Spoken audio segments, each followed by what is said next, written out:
Growing up in the South can have many negative connotations. The stereotypes: backwoods, uneducated, classless. Once I volunteered for the Land Trust of the Mississippi Coastal Plain in Gulfport, Mississippi. A land trust is a nonprofit organization that conserves the land by being good stewards. People donate properties and easements. The executive director, an older woman, made this assumption of me growing up as a person of color and being from the South. We were getting ready for an event on plein air, the art of painting outdoors. I was in charge of photographing all of the artwork, and there was a particular piece that was of an old house set in a wooded area. It was more of a shack. She actually looked at me and said, "You must see many places like this where you're from." I honestly didn't think anything of it. In the moment, I said, "No, I grew up in the suburbs." Don't get me wrong, I did live in the country early in my childhood, but really? What exactly did she mean? I was the first in my family to go to a non-segregated grammar school. I didn't know this until I was older, but the elementary school I attended was the middle and high school in the 1950s. My mother graduated from West Side High School.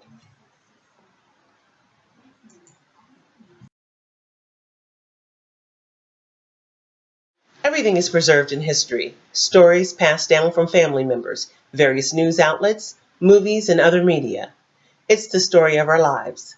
The period that I grew up in is called the era of the baby boomer generation. Baby boomers were post-World War II babies that were born when the soldiers returned home. These are the highlights of the times in which I live, the points in history that stick in my mind and had a great impact on who I am and who we are as a generation. Saw the rise and fall of heroes. The assassinations of President John F. Kennedy, November 22nd, 1963. Senator Robert Kennedy, June 6, 1968, and the Reverend Martin Luther King, April 4th, 1968. They were murdered for their beliefs that all men are created equal under the law and have the right to life, liberty, and the pursuit of happiness. July 20th, 1969, we had a front row seat to watch two Americans make history. In those days, most people only had one television and three channels: ABC, NBC, CBS. Apollo 11 carried both Neil Armstrong and Buzz Aldrin to the moon and back. Neil Armstrong was famously quoted for saying, "One small step for man, one giant leap for mankind."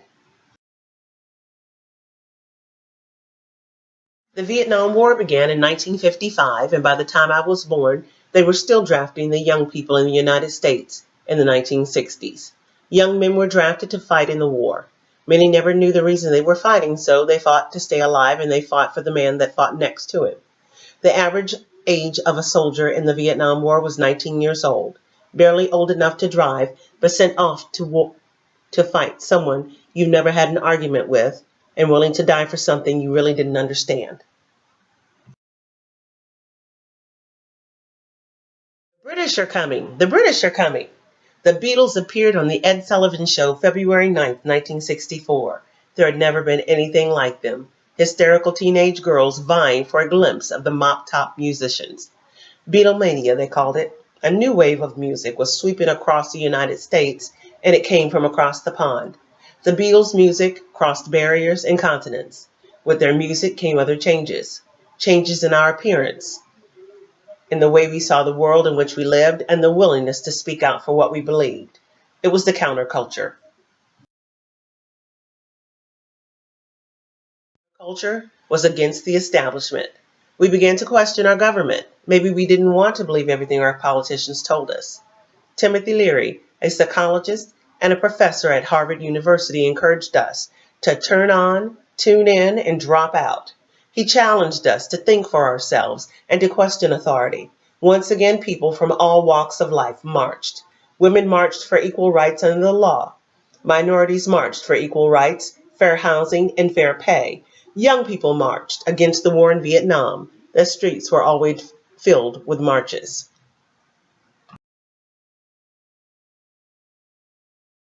My generation saw scandal in the White House. Richard Milhous Nixon, the 37th President of the United States, sanctioned by the President the burglary of the Watergate Hotel, which housed the Democratic National Committee headquarters, was investigated and reported by Bob Woodward. and Carl Bernstein of the Washington Post. Nixon was impeached and left his presidency in disgrace and was later pardoned by President Gerald Ford. In the midst of this scandal, we had union strikes, long gas lines, high unemployment and poverty. My father had collected comic books from the time he was a child. It was how he learned to read. He chose to sell these books so that we could eat and pay bills.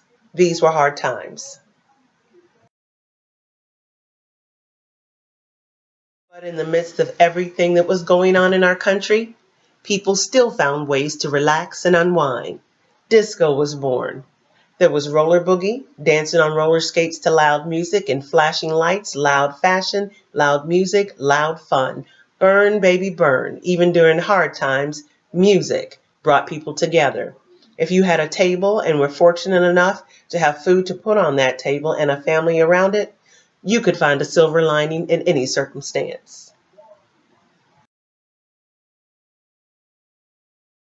Senior year put an actor into the White House.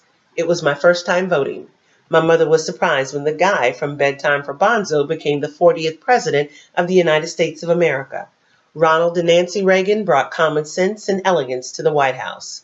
I liked the Reagans. They were approachable. In 1981, John Hinckley Jr. tried to assassinate President Reagan. He was carrying a copy of J.D. Salinger's book, Catcher in the Rye. It makes you wonder what a turn of events has on a future. History would have been different.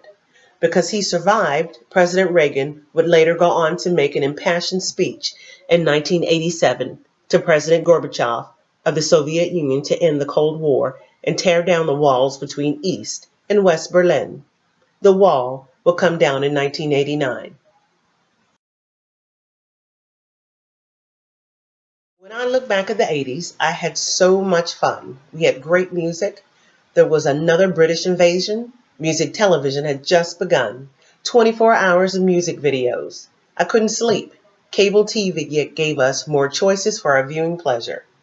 Money was liquid, fast cars, fancy clothing. With the world opening up to us via television, we saw people living the way we wanted to live. Credit card use was on the rise. People were in debt but loving every minute of it. Greed was good, according to Gordon Gekko, Wall Street the movie. Big hair, big homes we couldn't afford, and robbing Peter to pay Paul. But we had a good time. Wall Street was having the time of their lives, but the bill would come due, and it did. 1987 brought devastation to Wall Street. But things would look up for Wall Street. Big things were on the horizon.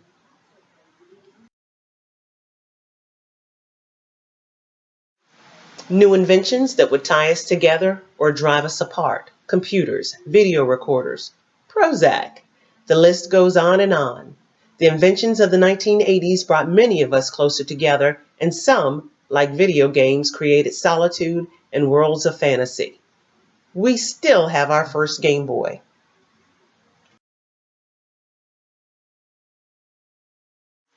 It was my senior year. Once again, the world went through a tragedy that would unite us. In 1980, John Lennon, one of the Beatles, was walking home in New York City. He heard someone call his name. Mr. Lennon.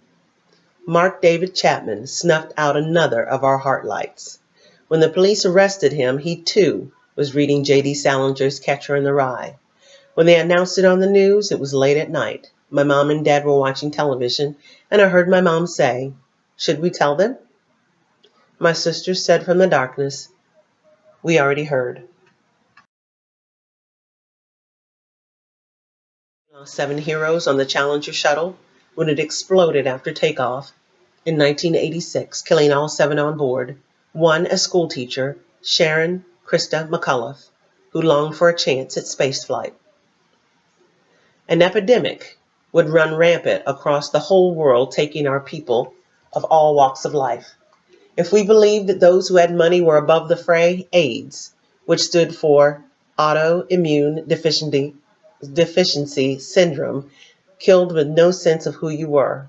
Old, young, rich, poor, woman, man, gay, straight, it didn't matter what your race or ethnicity. It showed no mercy. We'd never seen anything like it. The world was turned upside down, and we all came together for a cure. To this day, there is no cure but AIDS is now manageable. Defines a generation. I'm a baby boomer. We were born between the years of 1946 and 1964. We're the sandwich generation. Our parents are living longer, and our children still need our support. Simpler times? It depends on who you talk to. For me, I've had a wonderful life, and it continues today. The Bellamy Brothers wrote a song about us. The lyrics sum it up very well. Kids of the baby boom, we have freedom, we have money. Baby boom, here in the land of milk and honey. Counting our chickens way too soon. Kids of the baby boom.